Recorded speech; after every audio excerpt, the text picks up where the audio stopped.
அஸ்ஸலாமு அலைக்கும் காய்ஸ். இன்றைக்கி 5 மினிட்ஸில் காரக்குழம்பு எப்படி வைக்கிறதுன்னு தான் பார்க்க போகிறோம். வாங்க தேவையான பொருள் பார்க்கலாம்.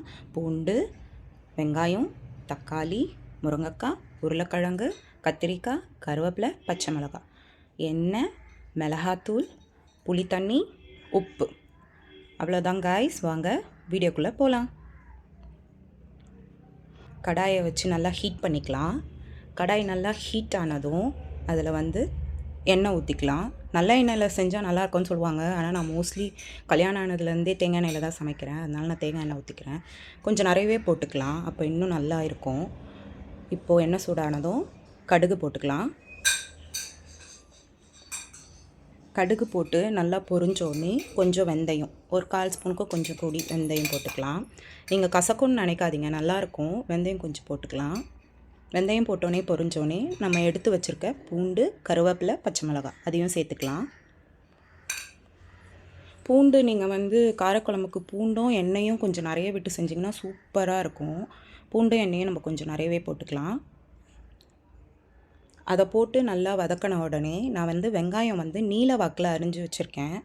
வெங்காயம் தக்காளிலாம் காரக்குழம்புக்கு நீங்கள் நீல வாக்கில் அரிஞ்சு போட்டிங்கன்னா நல்லாயிருக்கும். டேஸ்ட் அதுலேயே வித்தியாசப்படும் உங்களுக்கு. நம்ம நீல வாக்கில் அரிஞ்சு வச்சுருக்க வெங்காயத்தை சேர்த்துக்கலாம். ஒரு வெங்காயம் ஒரு தக்காளி தான் அரிஞ்சேன், அதுவே போதுமானது தான். அதை போட்டு நல்லா வதக்கிட்டு, நல்லா வதங்கின பிறகு பொன்னிறமாக வதக்கிக்கோங்க. வதங்கின உடனே தக்காளி ஆட் பண்ணிக்கலாம். ஒரு பெரிய சைஸ் தக்காளியாக எடுத்திருக்கேன், அதை போட்டுக்கிறேன்.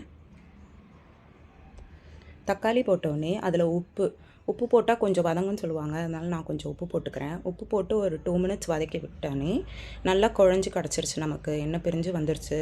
இந்த ஸ்டேஜில் நம்ம எடுத்து வச்சுருக்க காயெல்லாம் போட்டுக்கலாம்.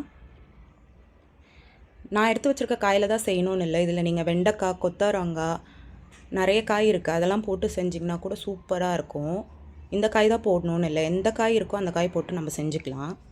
காய் போட்டோடனே ஒரு 2 நிமிஷம் மூடி வதக்கிக்கலாம். காய் நல்லா வதங்கிடுச்சு. இப்போ குழம்பு மிளகாத்தூள் போட்டுக்கலாம். வேறு எதுவுமே தேவையில்லை. குழம்பு மிளகாத்தூள் போட்டு நல்லா வதங்கின உடனே அதில் புளித்தண்ணி ஊற்றிக்கலாம்.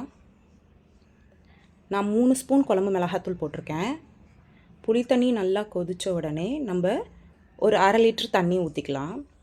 தண்ணி நீங்கள் ரொம்ப அதிகமாக ஊற்றிட்டிங்கன்னா கொதித்து நல்லா திக்காகிறதுக்கு ரொம்ப லேட் ஆகும்.